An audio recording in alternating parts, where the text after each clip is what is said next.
mohon perhatiannya teman-teman. Baik, sebelum membuka acara presentasi pada pagi hari ini, izinkan saya memberikan kalian satu pantun. Kalian boleh menjawab cakep. Daun salam, daun saga. Yang jawab salam, matkul agamanya A. Assalamualaikum warahmatullahi wabarakatuh. Waalaikumsalam warahmatullahi wabarakatuh. Alhamdulillahirrahmanirrahim. Wabinasta'in ala umuri dunya wadin. Wassalatu wassalamu ala asrofil anbiya'i wa mursalin. Amma ba'du. Terima kasih saya ucapkan kepada Pak Makbul selaku dosen pengampu mata kuliah agama di kelas kita yang senantiasa membimbing kita untuk menyusun makalah, presentasi, dan lainnya hingga saat ini. Tak lupa juga saya ucapkan terima kasih kepada teman-teman semua yang telah berkenan hadir pada kelas pagi hari ini. Teman-teman, ada pepatah yang mengatakan bahwa tak kenal maka tak sayang, kalau sudah sayang tolong jangan ditinggalkan. Maka dari itu perkenalkan kami dari kelompok 9 mata kuliah agama. Di sini saya tidak sendiri, bersama partner saya, nama saya Aulia Syahda Nur Zakiyah, dan partner saya Jasmine Kamila Lukman, yang pada pagi hari ini akan membawakan materi mengenai perspektif iptek dan juga seni dalam agama Islam. Sebelum pada materi, saya ingin menyampaikan bahwa Allah Subhanahu wa taala telah berfirman dalam surah Ar-Rahman ayat 33, "Wahai jin dan manusia, jika kamu dapat menembus langit dan bumi, maka tembuslah. Namun kalian tidak akan mampu menembus langit dan bumi tersebut kecuali dengan kekuatan dari Allah Subhanahu wa taala." Baiklah, rekan saya Jessie silahkan untuk menyampaikan materi pertama. Oke, seperti yang tadi Syahda sudah jelaskan, kita akan membahas iptek dan seni dalam perspektif agama Islam. Iptek, berbagai peristiwa yang terjadi di dunia serta ragam informasi dapat diketahui manusia dari belahan bumi lainnya dengan cepat. Hal ini menunjukkan kemajuan sangat pesat yang telah dialami oleh perkembangan iptek. Semakin mudahnya manusia satu dengan lainnya berhubungan telah diantarkan oleh kemajuan iptek tersebut. Majunya iptek telah menandai era globalisasi yang mengakibatkan manusia berhubungan dengan cepat. Selanjutnya seni. Seni mempunyai penjelasan dan pengertian yang beraneka, sehingga seringkali seni memiliki perbedaan tafsir, imajinasi, keindahan, estetis, ungkapan perasaan, dan lainnya. Merupakan penjelasan general dalam menjelaskan seni. Meskipun seni memiliki perilaku dan karakteristik yang indah, yaitu berarti bagus, benar, elok, dan mahal. Dan mahal harganya. Hampir tidak ada batasan untuk memagarinya, sehingga seni sangat terbuka bagi kesalahpahaman penafsiran. Next. Selanjutnya metode. Penelitian ini menggunakan metodologi pendekatan deskriptif kualitatif. Penelitian ini dilakukan dengan menafsirkan tema utama variabel, kemudian menghubungkannya dengan variabel data lainnya. Baik, terima kasih kepada teman saya Jessie yang sebelumnya sudah menyampaikan pendahuluan dan juga metodologi dari makalah kami. Selanjutnya saya akan membahas mengenai hasil dan pembahasan dari iptek dan seni dalam perspektif agama Islam. Teman-teman perlu diketahui bahwa iptek dan seni haruslah kita ketahui bagaimana perspektifnya dalam agama kita. Mengapa? Karena agama itu merupakan tuntunan kita dalam menjalani hidup di dunia. Dengan agama kita akan tahu kemana arah kita. Dengan agama kita tahu batasan kita di mana. Oleh karenanya kita harus mengetahui banyak hal. Dari pandangan agama kita. Iptek dan seni. Kenapa sih iptek dan seni harus diketahui perspektifnya dalam agama Islam? Sebagai seorang muslim, sebagai seorang manusia di era zaman sekarang, tentunya iptek dan seni tidak lepas kaitan eratnya dengan kehidupan manusia modern di zaman sekarang. Tidak hanya modern, tetapi juga manusia zaman dulu sudah berkaitan dengan ilmu pengetahuan dan juga seni. Teman-teman, teknologi merupakan penerapan ilmu yang dilakukan, yang diteliti, yang dikembangkan untuk mempermudah kehidupan manusia. Pasti yang ada di pikiran kita, teknologi dan ilmu pengetahuan itu hanya ada di zaman kita, di zaman modern sekarang. Tapi salah teman-teman. Ilmu pengetahuan itu sudah berkembang dari zaman dulu. Masa kejayaan Islam itu berkembang dari abad 750 Masehi hingga 1200 Masehi. yang pada saat itu banyak filsuf, banyak ilmuwan, dan juga banyak tokoh-tokoh agama yang memberikan kontribusi inovasinya terhadap Islam, terhadap ilmu pengetahuan. Contohnya, yang sampai sekarang ilmunya digunakan ialah Al-Khawarizmi. Kalian tahu ilmu apa yang digunakan, yang ditemukan beliau dan digunakan hingga sekarang? Ialah ilmu aljabar, matematika. Juga ada Ibnu Sina, penemu dari banyak metodologi kedokteran, yang ilmunya hingga sekarang jurnal-jurnalnya masih digunakan hingga zaman sekarang. Juga ada bapak sosiologi Islam, ada juga bapak filsafat, yang mereka semua lahir dari agama Islam, dari masa Abbasiyah, dari masa Umayyah, yang tentunya menunjukkan bahwa pengetahuan itu sudah dari dulu berkembang. Pengetahuan dan Islam sudah berperan sangat banyak bagi kehidupan manusia. Maka jika ada yang bertanya bagaimana perspektif agama Islam terhadap ilmu pengetahuan dan teknologi, jawabannya ialah Islam mendukung dan berperan atas kemajuannya ilmu pengetahuan dan juga teknologi. Lalu seni merupakan rasa indah. Seni tidak hanya musik, seni tidak hanya keindahan, tetapi seni ialah semua yang dapat kita rasakan dengan indera kita. Seni yang dapat dilihat, seni lukis, seni yang dapat didengar, seni musik, seni yang dapat kita lakukan gerakannya ialah seni tari. Maka seni merupakan bagian dari manusia. Dari dulu itu tidak pernah seni itu selalu senantiasa berkaitan dengan kehidupan manusia dari dulu hingga zaman sekarang. Bahkan saat Islam masuk ke Indonesia sendiri, itu ada campur tangan dari seni dan budaya. Lalu bagaimana perspektif Islam terhadap seni? Perspektif Islam terhadap seni itu dapat kita lihat dalam Al-Jamil, yaitu nama dari Allah Subhanahu wa taala yang berarti Allah menyukai keindahan.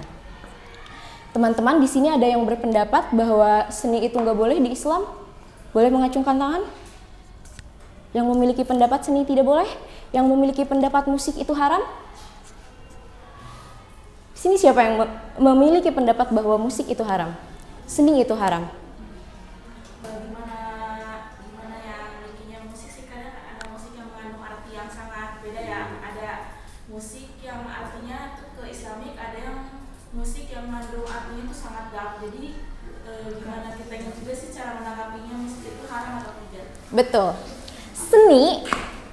Bidang seni yang paling di perdebatannya itu panas ialah seni musik, seni suara. Mengapa demikian? Musik sendiri berasal dari kata Sanskerta, dari bahasa Sanskerta yang berarti pemujaan, pelayanan, yang dulunya digunakan orang-orang zaman dahulu untuk melakukan persembahan kepada dewa-dewa, dilakukan untuk menyembah berhala-berhala. Oleh karenanya banyak ulama dan tokoh yang mengatakan bahwa seni musik itu haram, tidak diperbolehkan. Teman-teman, tidak bisa dipungkiri bahwa dari dulu seni musik memang selalu kontroversi. Seni musik itu selalu menyelipkan hal-hal tersirat di dalamnya. Yang tentunya hal-hal tersirat itu bisa kita sadari, bisa juga tidak. Dulu ada sebuah band yang namanya The Beatles. Mereka itu membocorkan bahwa jika ingin tahu makna tersirat dari sebuah lagu, kita dapat memutarnya secara terbalik. Itu dikasih tahu dan dicontohkan oleh The Beatles, sebuah band zaman dulu yang benar-benar populer. Dan ketika orang-orang mulai mengikuti cara mereka, ternyata mereka menemukan banyak arti dari lirik-lirik musik itu mengandung satanik di dalamnya. Sekarang musiknya gimana sih? Sekarang apakah musik masih mengandung satanik di dalamnya? Jawabannya masih banyak. Entah itu yang kita sadari ataupun tidak, entah itu yang tersirat maupun tersurat, itu masih banyak teman-teman yang isinya itu memiliki lirik pemaknaan pemujaan setan, satanik. Oleh karenanya banyak sekali ulama-ulama, tokoh-tokoh yang lebih baik mengharamkan musik. Karena kekuatan musik itu kuat. Ketika seseorang sudah menyukai musik, mereka senantiasa buta terhadap kebenaran yang ada di dalamnya. Contohnya, banyak lagu-lagu dari barat yang artinya mungkin orang lain tidak tahu. MV-nya aja udah jelas kalau lagu itu merepresentasikan Lucifer dan manusia sedang bersekutu. Laki-laki dengan laki-laki bersekutu, manusia dengan setan bersekutu. Lirik-liriknya juga mengajak kita ke neraka. Semua orang saya yakin menonton MV-nya, menonton ketelanjangan di dalamnya. Tapi semua orang buta. Mereka bilang, lagunya aja enak, kita mah menyukai karyanya aja, kita mah menyukai liriknya aja. Kita jangan menyukai liriknya, kita menyukai nadanya aja, karya yang dihasilkan. Itulah omongan-omongan bullshit yang dikatakan oleh orang-orang yang buta. Padahal mereka tahu bahwa lagu tersebut tidak baik. Jangankan lagu barat, lagu Indonesia aja banyak yang gak baik, teman-teman. Lagu Indonesia yang tidak baik tetap aja masih dibela. Bahkan yang sudah terang-terangan saja, yang pelaksanaan konsernya sudah membawa-bawa pomet, yaitu patung Freemason, yang logo-logo sataniknya di mana-mana, yang liriknya mengajak ke neraka, masih banyak yang bela. Fansnya masih banyak yang Islam. Konsernya masih penuh dengan orang-orang berkerudung. Itu yang membuktikan bahwa memang musik seni itu sangat kuat kekuatannya itu untuk mempengaruhi manusia. Oleh karenanya kita harus cermat terhadap musik, terhadap sesuatu yang ada di kehidupan kita. Kita harus mencarinya dalam perspektif Islam. Bagaimana itu, apakah seni diperbolehkan, apakah ada batasannya, itulah teman-teman. Bahkan di sini siapa yang waktu kecilnya suka nyanyi lagu Cinta Satu Malam, oh indahnya, atau suka nyanyi lagu Ku hamil duluan, sudah 3 bulan, atau suka nyanyi lagu Dasar kau keong racun. Anak kecil mana yang ngerti artinya, teman-teman? Saya aja ngerti artinya ketika saya umur 17 tahun. Apaan nih lagu Cinta Satu Malam? Bahasa orang dewasanya apa? Anak kecil mana tahu itu one night stand. Anak kecil mana ngerti itu pacaran gelap-gelapan itu apa artinya. Itulah sebabnya musik itu erat, kuat kaitannya dengan kehidupan manusia. Karena musik itu mudah didengarkan. Musik itu kita diem aja, kita suka kebayang-bayang. Kalau kata anak TikTok mah, tercandu-candu kalau kata anak TikTok. Karena musik itu kita diem aja, ada orang yang nggak tahu musik. Iramanya mudah dipahami, mudah enak didengarkan, liriknya mudah, viral, teman-teman kita nyanyi itu, kita ikutan nyanyi. Maka dari itu musik itu tidak bisa terpisahkan dalam kehidupan manusia, teman-teman sebenarnya. Lalu sebenarnya di Islam itu musik boleh atau enggak? Di Islam sendiri, musik itu memiliki batasan. Seni dan musik itu memiliki batasan dalam Islam. Yang pertama, seni yang dapat meningkatkan harkat dan martabat manusia serta tidak meninggalkan nilai-nilai kemanusiaan. Itulah seni yang seharusnya kita kembangkan. Oleh karenanya Islam itu memberikan batasan. Sebagaimana sih kita harus mencintai seni, sebagaimana sih kita harus mencintai ilmu pengetahuan. Seni yang dapat mengedepankan persoalan kesusilaan dan kebenarannya dalam menyentuh aspek estetika, kemanusiaan dan akhlak. Coba teman-teman lihat anak-anak zaman sekarang nyanyinya lebih suka nyanyi yang kasar. Bahkan banyak lagu-lagu yang kasar di dalamnya. Nggak usah saya contohin lah. Seni yang dapat menghubungkan keindahan sebagai suatu nilai yang tergantung pada keseluruhan keabsahan Islam itu sendiri. Lalu batasannya juga ada dalam surat Al-Anbiya ayat 21 yang menceritakan tentang patung yang disembah oleh ayah Nabi Ibrahim dan kaumnya. Tadi kan kita udah tahu kalau misalnya seni musik itu dulunya direpresentasikan sebagai pemujaan. Ketika kita ada di konser nyanyi, di sininya ada patung Baphomet, patungnya Freemason, artinya kita apa? Ya, tuh. Kamu ya yang ngomong. Gerakan dahsyat yang ditampilkan menonjol dalam seni musik itu tidak boleh, tidak baik dilihat. Juga penyelipan atau kampanye LGBT dan pornografi di dalamnya. Kita ingat komitmen agama Islam, komitmen Indonesia agar tidak membawa LGBT ke negaranya, salah satunya ialah menolak dan membatalkan datangnya konser dari 1975 yang dimana ketika ia konser di Malaysia ia melakukan kampanye LGBT dengan mencium salah satu gitarisnya. Itu cowok sama cowok, padahal saya juga benar-benar suka sama band itu, lagunya saya dengerin, tapi ketika saya tahu saya kecewa, saya udah nggak ngefans lagi. Dan juga kampanye pornografi. Di sini siapa yang masih dengar lagunya Ariana Grande? Fantasize, dengar lagunya The Weeknd yang ketawa-ketawa, dengar lagunya The Weeknd, dengar lagunya Señorita, dengar lagunya,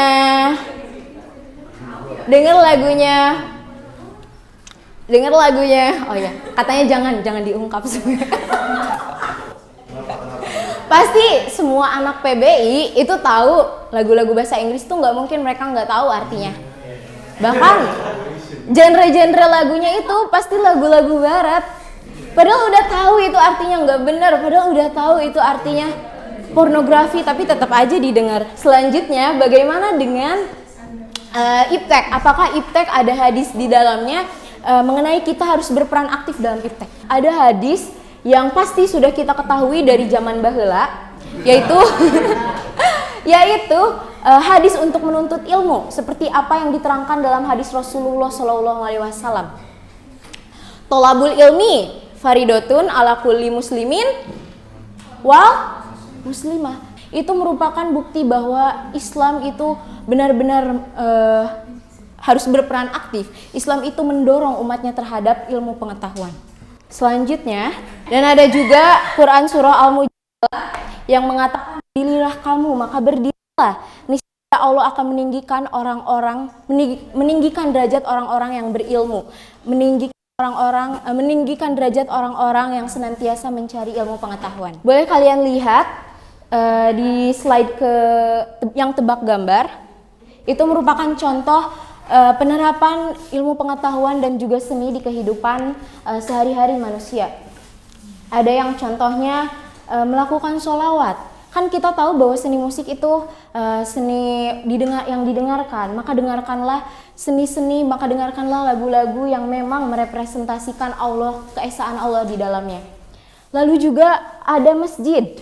Ini direpresentasikan sebagai masjid, sebagai kerajaan dari Nabi Sulaiman yang terkenal indahnya, maka berarti memang keindahan di dalam seni itu diperbolehkan. Juga ada ukiran-ukiran kaligrafi yang banyak di Mekah.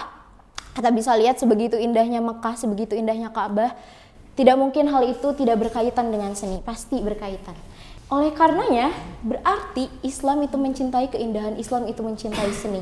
Dan juga ini bisa kalian contoh penerapan iptek yang seharusnya dilakukan oleh manusia dalam kehidupan sehari-harinya ialah dakwah digital dan juga kampanye-kampanye. Contohnya kampanye akan Palestina kemarin. Contohnya dakwah toleransi yang dilakukan oleh Habib Jafar dan sebagainya. Kalian pasti udah tahu.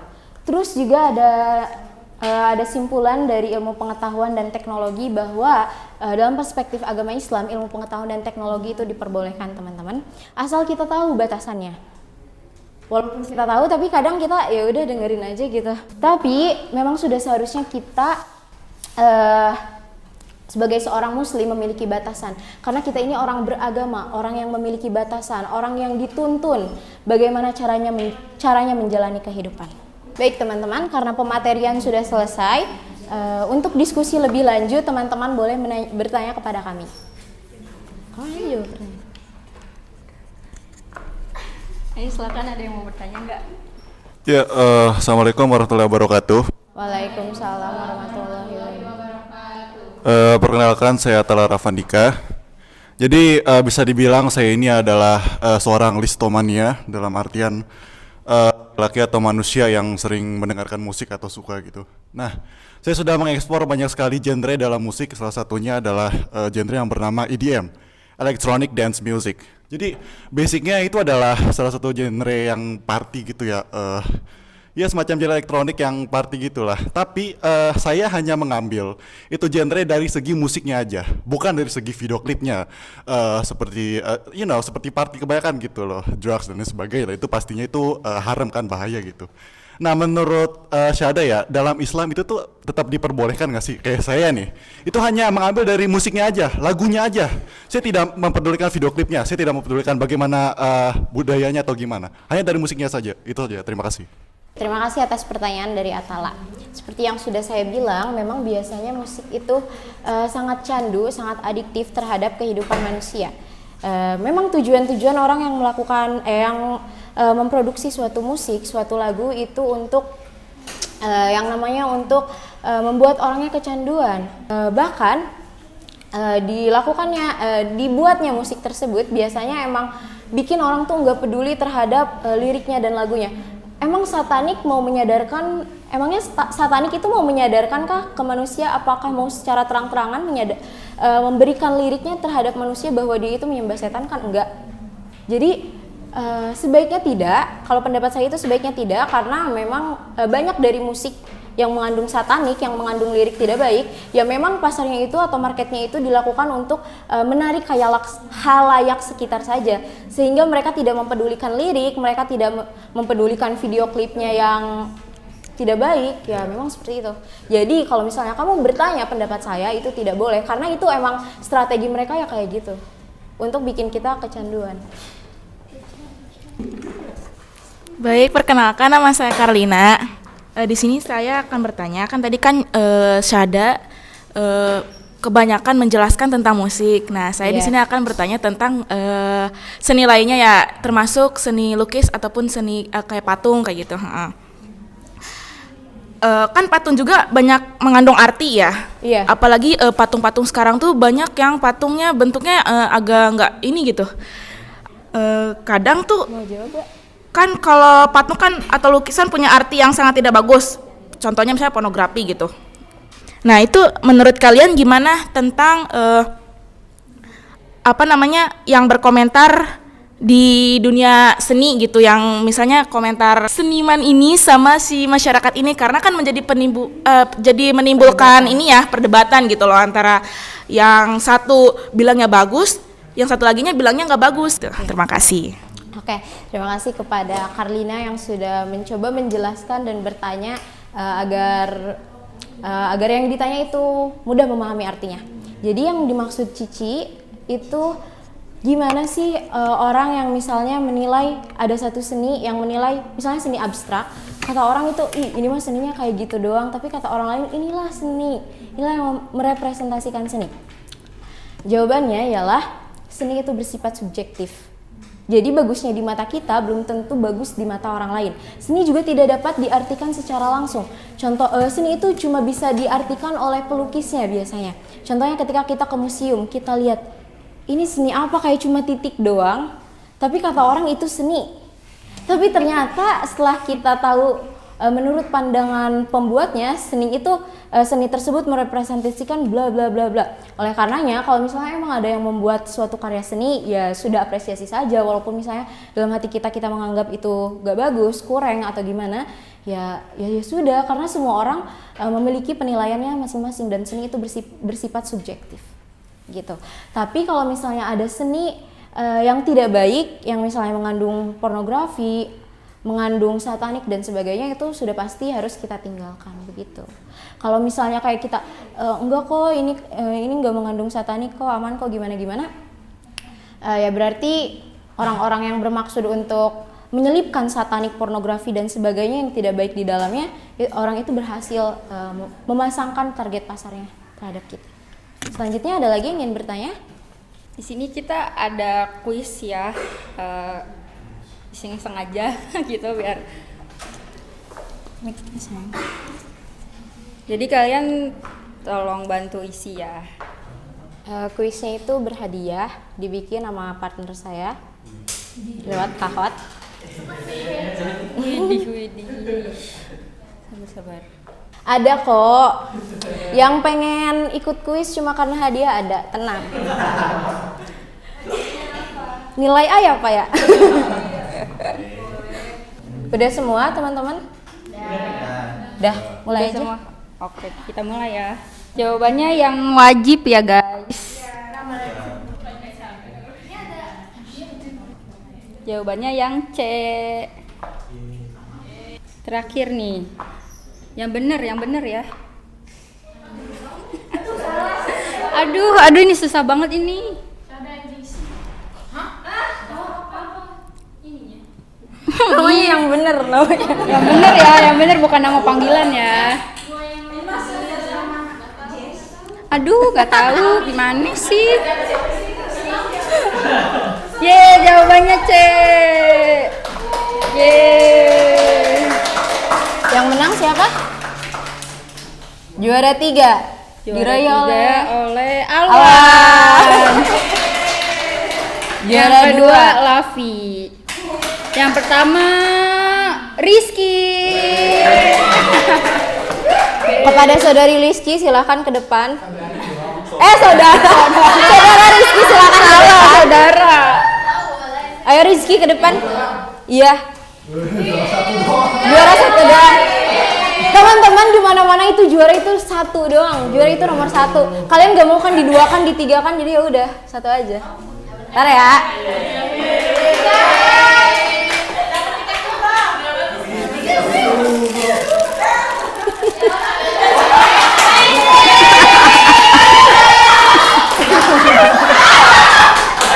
Terima kasih. Tutup aja. Sama-sama. Baiklah, sekian presentasi dari kelompok kami. Kurang lebihnya mohon maaf. Terima kasih. Wassalamualaikum warahmatullahi wabarakatuh.